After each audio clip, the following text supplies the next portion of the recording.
Hello and welcome to this video on Sky Blue Times YouTube channel. Today I wanted to go back painfully and look through the goals that we conceded against Al-Hilal, some of the takeaways and points I think are relevant and worth mentioning alongside them, as well as then obviously picking through bit by bit the mistakes that we did see for each of those goals really in a little bit more detail. And certainly it was not an easy match to watch in that second half. I felt like, but well, at least after the first 10 minutes, everything on afterwards from that just didn't feel like a too much of a surprise, given the way the team did struggle, and then seeing that some of the mistakes that we saw from last season and how poorly they were in defending transitions, defending long balls, being strong in those duels, being aggressive, winning the ball clean, winning the second balls. We saw a lot of stuff kind of rear its head in that second half.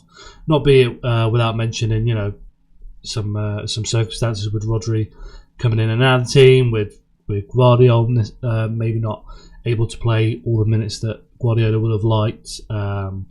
There's plenty of other reasons within that. There's plenty of other performances across the team that we'll get into, mistakes by individual players that you wouldn't expect, and quite a number of them across the team rather than it being one specific individual. But nonetheless, it was a lesson for them to learn, and hopefully that means that going into next season, it was a good reminder of the work still to do, and the players still then obviously have a significant amount of rest. I believe they have 4 weeks off, so that would be a kind of like silver lining you take away from this defeat, is that they did go to the competition. They did have that time to spend time together, to bond within the team. Obviously, the progression earned a significant amount of money for the club, and then also the players are still now going to have a good amount of rest going into the new season. And then from Hugo Viana's point of view and Guardiola, you've had a real good look now at the squad, where they struggled, what we need to look at in the market, what players that we thought maybe they'll be okay this season. We've then seen them play minutes, seen them around the team, seen what they've done against Al-Hilal, and go, no, they're not going to be fine. They definitely need to be pushed out the club. All those sort of things I think they would take a lot from in those performances and learn from, and hopefully they'll be able to implement in the summer window going forward. But yeah, let's get into the match. And first thing I wanted to mention, last season there was a really interesting quote by Guardiola after we played Bournemouth away. This was arguably our worst performance of the season. A lot of other reasons, we're talking about him saying that they lost their kind of like heart and soul through the season and had to really find that. So there are those kind of aspects to it with that Bournemouth performance, but purely when you're talking about tactical, the decisions of the players on the pitch, the errors they were making. He said afterwards, when he was asked about the long balls and the transitions, that they are fast, but today it was more than often because our play was not clean. Especially with these type of balls, when you do not win it, the transitions didn't happen that much. It was more that when we made a high pressing to force them along, the long balls you lose, the second balls you lose, and after that they have the space to run. And that kind of space to run aspect from winning those balls out wide, and then be able to make the transitions to string moves together. That's something we saw quite a lot throughout last season. It's something we saw in this match, and as Guardiola highlights in that quote, and he highlighted across the season in quite a few press conferences, you have to be strong and dominant in those duels to win the second balls, to be decisive and clean with your actions, that you move the ball on quickly and you're not dawdling on the ball. That's something they struggled with all season. That's something they did poorly in that second half against Al-Hilal, and that's a lot of players that are on the pitch, the likes of Diaz, Akanji, Ake, and plenty others that you have to be looking at honestly and going into the next season. There needs to be improvements, and there needs to be players that quite frankly need to be moved on, given how others do perform in those same metrics that we do have the option of using going forward. Aerial duels is something I've seen people talk about. It really is a kind of relevant point to mention. You can see this graphic here that I did put out on the Sky Blue Times X account. All these guys here, these are all the City defenders from last season with their aerial duel win percentage, and then their aerial duels won per 90. And as you can see, because this is from not only last season but includes the 23-24 season, and it includes the treble season. All of these players here are obviously not towards the top end of the metrics. So all the players up towards the top, you're going to be having a lot of them from the treble season. You're going to be talking about the likes of John Stones from the treble season. Cancelo from the treble season was quite highly rated when it comes to aerial duels, that in the limited ones he did have. Ruben Diaz, Nathan Ake, all these players at their best during the treble season are grouped around here. And obviously last season where we struggled is no surprise when you look at that. All the defenders, they all struggled in particular. Players like Ruben Diaz that play a lot of minutes, Kyle Walker, who these two over here were actually his from the 2 seasons before. You can see the decline in terms of the win percentage and how much more he was winning in that season over here, which is the treble season, like this one. Manuel Akanji has always been quite poor in the air when you look across his 3 seasons at Manchester City. If somebody like Nathan Ake, who generally performs quite well, if somebody like John Stones again performs pretty well in the air, if those players are injury prone, then you're putting Akanji Diaz more prominently into the team. Akanji's just not been good at all in the air during his City career, and then Ruben Diaz, who in the treble season was over 60%, in the past two has dropped to around 52% in last season, the season before. So, but both of your regulars in those two aren't dominant in the air, and that's what you've got to work with. And then you think about, as you can see here, with how dominant Rodri is, you remove him out of the team during last season, you then really do expose the fact that the defenders that you do have are just not that good in the air, that are your centre-back pairing. And then as you can see here, this is Jumabara across his 2 loan spells last season. Vitor Hayes, when he played 2024 for Palmeiras. And then this is Kusanov for all the minutes he played for Lens last season. All 3 of these performed very well in the air, significantly more than the rest of our defenders have over the last 3 seasons, and that is their win percentage, and that is in the volume of duels that they won.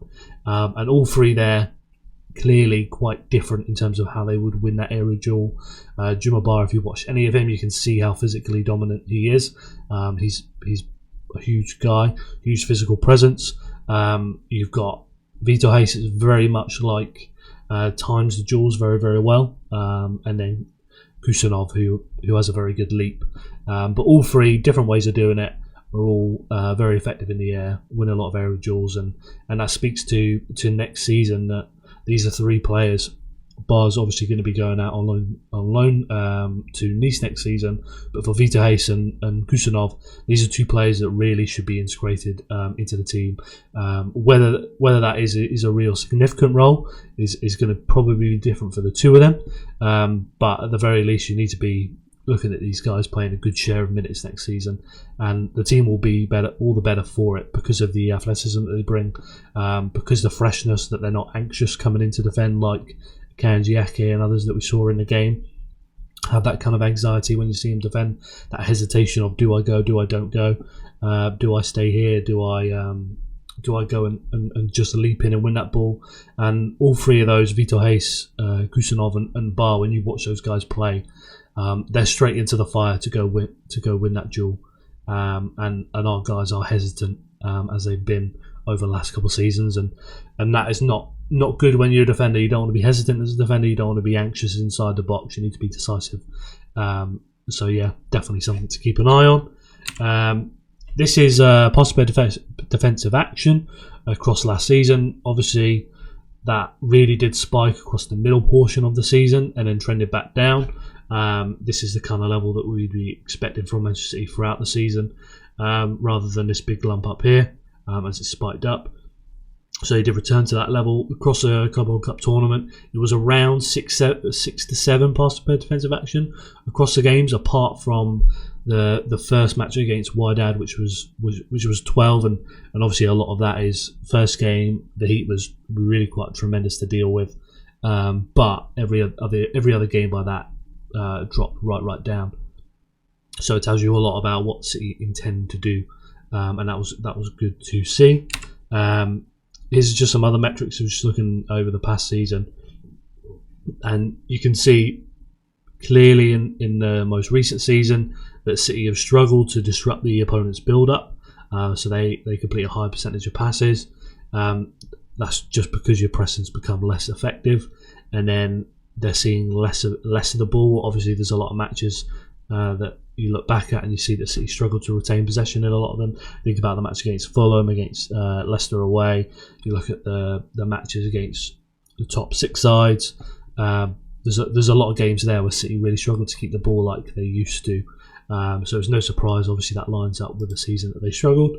And then this is just another really good graphic from Mark Stats, building on what I was saying about build-up completion.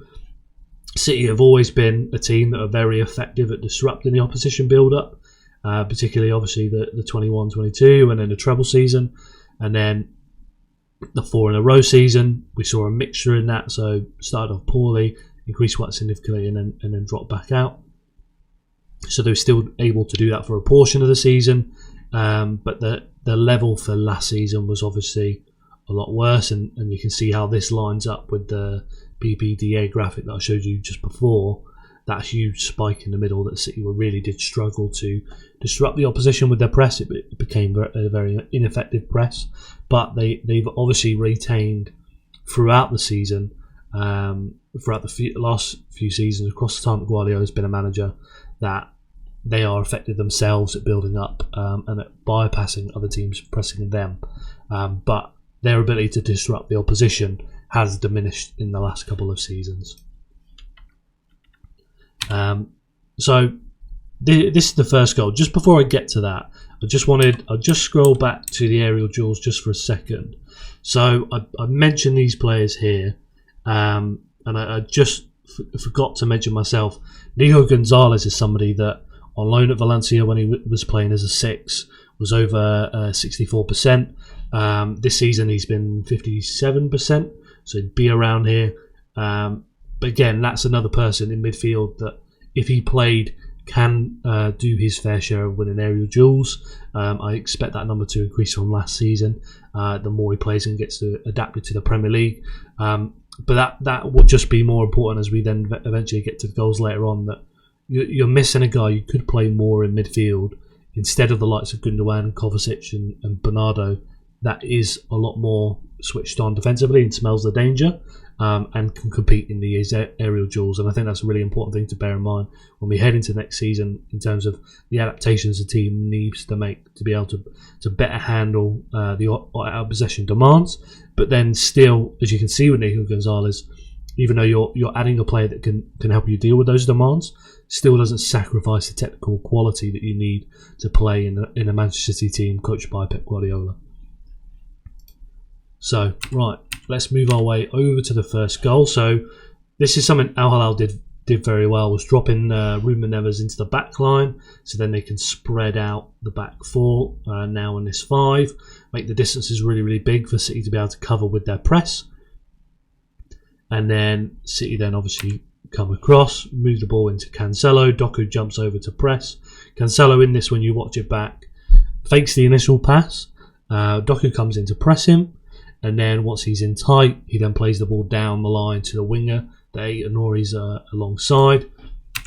This is the first kind of big mistake, is that Aït-Nouri is tight on the inside, so it's dead easy for the winger to be able to roll him around the outside and then continue with the ball further down. Obviously, Guardiola's come over and adjusted. Diaz come over and adjusted. This would be, I believe that would be Nunes over there that's come over and adjusted as well. So the back line has dealt with that. They've still got this player out here. You've got Gundogan that's then shifted over to support, going with this guy here. But it's just from this mistake that everything then follows for City after Aït-Nouri gets turned there. Gundogan comes over, makes an attempt to win the ball, doesn't win the ball. This guy here, the fullback that Jeremy Doku did press, has now managed to provide an overlap. Doku not tracking him, not supporting the guy here. So that would be the one thing that they'll definitely have to look at for next season, is you do need the support from these wingers when they are tracking back. You do need this midfielder here, Gundogan. you'd expect not to be in the team and not to be in the squad next season, because he just lacks this aspect to his game. And then Aït-Nouri attempts to stay with the ball carrier, trying to win back the ball. Obviously, Cancelo down here completely free. Doku again not able to support there. You've not got a midfielder that's able to have dealt with this ball carrier early on, or even to have stayed with him, because Gundogan just can't keep up. So that means Aït-Nouri has to stay with him. And then Cancelo stays free out here. So everybody's there watching that ball.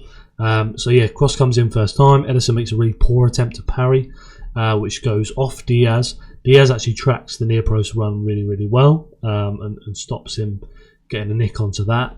But then, because Ederson parries off of Diaz, this guy here, he back heels it to his teammate, takes a shot. Diaz is able to make a good block there. Probably doesn't get enough credit there, obviously, because City can see the goal, but that's a really good block by Diaz, and by tracking that initial run. And then the ball floats up, and Al-Hilal are able to score. Nunes in the box, not alive, and ready to react to that. So yeah, there's a lot of things there. It starts with that Aït-Nouri mistake. You've got Doku not tracking back to support. You've got Gundogan unable to win the ball decisively, and then even keep up with the transition as it follows. You've got Aït-Nouri and Guardiola confused as to who's picking up that fullback Cancelo that's free out there. And then you've got a poor parry by Ederson, and then you've got your fullback Nunes that's just not alive in the box. You've not got Reinders, who's there as your 6, alive in the box either. Just watching next to a guy that's obviously the danger that would be there to get onto that ball. So yeah, top to bottom in that first goal, so many mistakes across the team. Not definitively one person could come out of that and say, you know, this person is the biggest problem there. Like, there's a lot of players that have made mistakes. It's possible that Aït-Nouri gets beat in future games, but if every single phase afterwards fails like that, so your winger doesn't support, your midfielder can't help out, your two defenders can't readjust to the fullback, if your goalkeeper can't deal with that smartly, if your fullbacks and defenders in the box cannot react and be switched on and stay alive, then you know you're going to concede goals across the season if every single stage there of your defence fails. So yeah, moving on to the next goal. City have a corner, comes in, Al-Hilal head it away, and then Reinders makes a really poor header back into the box towards João Cancelo, who's then able to get onto that ball and drive forward. Now, Reinders could have headed it over here. Reinders could have headed it to Gundogan here. He could have hit it back to Aït-Nouri here. He could have headed it back into the box over on this side, because he can see that all of the City defenders are on this side of the box. But he's put it in the worst possible position, so Al-Hilal can recover the ball. And then what follows after that, you've got Reinders watching Cancelo, thinking about trying to intercept this pass, I'd imagine, and waiting to see where that pass goes. Meanwhile, you've got Malcolm over here timing his run really, really nicely. You've got Aït-Nouri over here still watching the ball. So then by the time that Malcolm is in full sprint, Reinders hasn't turned around yet, and Aït-Nouri's only just begin to start running. So neither of them were either going to have a chance of keeping up with him. Neither of them are in a good position to be able to stop that pass coming through. And then something I didn't mention is that, again, with Gundogan, this player here should be able to provide some sort of pressure on the ball to deter Cancelo. He should have smelt that danger and then reacted, and he doesn't. He's just stood there. So yeah, when I spoke at the start about just these personnel coming in and out of the team will make all the difference, just by not having Gundogan in the team and having another midfielder that is more defensively aware, that can cover ground better, that can compete better in the duels. Just that alone will make a lot of a difference, and obviously at his age, in my opinion, as well as they did in the first half, compared to other members of the squad, his qualities on the ball just don't outweigh what he lacks off the ball. So yeah, that's unfortunately a real legend of the club that you'd think needs to move on in the summer. And if that point wasn't clear already, if the move wasn't already done to Turkey, then this is definitely a reminder in this performance to the team that he does need to go on. So yeah, goes through on goal, and then obviously nobody expects Ederson to save a 1v1, as good or bad as that is. Once he's through, we're just expecting for him to have scored, and in particular, not a great effort by Ederson as he comes out. Really leaves the left side of the goal completely free, the way that he sets himself. So yeah, not a good goal to see, but it all starts from that poor decision from Tijani Reinders on the edge of the box, with his header going right back in. Moving on to the third goal, simple on the face of it, but Koulibaly starts alongside Ake, then moves over to Diaz, pushes Diaz from behind, just a slight nudge that sends him off balance and knocks him forward, which then means he can't time his jump right for when the ball comes in. So Koulibaly gets a nice good leap, gets that header and hits it into the goal. And as you can see here, Ake very slow to react before he then comes over, and then Ederson. So yeah, Ederson here makes a really poor decision. He hesitates, initially going to come out to collect the ball, sees what's going on, then backs up, and this is obviously him where he changes his mind on that decision, and then this is him by the time contact's made on the ball. He's not already back to his line yet, so he's not in a good position to make that save. And if you watch it back, this is not a header that goes right into the corner. It wasn't needed to beat Ederson. Had good power on it, but because he's not on his line, it was much tougher for him to make that save. And that starts from his mistake, as well as even letting Koulibaly get the header off. That is on Diaz, that is on Nathan Ake when it comes to winning that duel in the air that obviously we mentioned at the very start of the video when it comes to aerial duels. And then yeah, moving on to the last goal, you can see obviously they get the throw in. Phil's not going to be able to compete for that duel. Ake actually steps forward, then steps back. It's something I mentioned at the start, defenders being hesitant about whether they do go or they don't go. Whereas he should be bold, he should be aggressive, he should come in over the top and win that aerial duel. That's what he should be looking to do. But he doesn't. So then that gives Al-Hilal the opportunity. Win the ball, knock down over to the player here. You'll notice that Cherki, Bernardo are not tight to any player here. So you've got Neves free, you've got this player here. Savinho actually spots this, so then he comes over to try and support. And then yeah, they're able to find the spare man in Neves at the back here. And then Neves immediately plays that pass right over to the far side. And then because Savinho had come over to try and help out with Bernardo and Cherki not picking up the players in the midfield spaces, he's then too far away to get across to support Akanji, who then has to quickly adjust and try and put pressure on the ball. Because it's 2v1, he's really stuck there. And then yeah, plays an immediate cross in. Diaz come over to cover the near post run. Like I said, Savinho can't get over in time. Bernardo has noticed that Diaz moved over, so he's filled in the middle, tracking the guy making this run. And then both Ake and Aït-Nouri, I think, have made a poor decision in focusing on the back post over on this one. Because then, as you see, Ake misjudged this, comes too soon, leaves Aït-Nouri in no man's land in the middle. Not in a good position to win this header, as he's thinking about winning it for this one. Obviously, you can see by Ederson there, again, he's misjudged flying the ball himself. And then Savage is able to get the header off. Ederson makes a really good save, getting down, a hand down to his right side. But yeah, nobody's alive inside the box to be able to deal with that. And I believe it's Leonardo taps it in.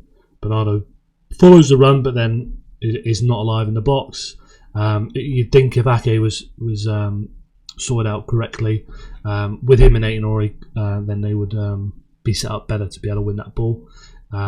And Ake himself would have been in a position to deal with this, whereas Aït-Nouri was in a position to win that header himself. But yeah, as you go all the way across from the start of the throw-in, You think about Ake not going in for that. You think about Jerky and Bernardo not picking up players, so then Al-Hilal easily find a spare man. Savino making that poor decision to come over, not being able to put enough pressure on the ball on the far side as they switch it over. All these things, one by one, all fall apart. And again, you're not looking at each of these goals going, this one player, take him out, bring another player in, problem solved. You're looking at several players across the pitch that have made errors there that are either going to be first team starters next season that do need to make improvements, and players that will be swapped out in the summer, no doubt, going into next season. So yeah, that was that was everything on what was quite a painful match to have watched. Really disappointing to see all those mistakes in the second half. As I mentioned, several individuals that will need to deal with them to work on, make those improvements ahead of the next season. And obviously, Hugo Viana has a lot of work to do in terms of players that need to be moved on. That in this tournament showed you, quite frankly, they're still not going to be at that level next season, and it'd be a risk to keep them in and around the team. You need to integrate the new players. You need to look at possibly other new players coming in. So yeah, need to get to work with departures. Was there anything else that you noticed in these goals? Then please let me know down below in the comments. If you've got any other video ideas, let me know. Otherwise, we'll be back with a video soon.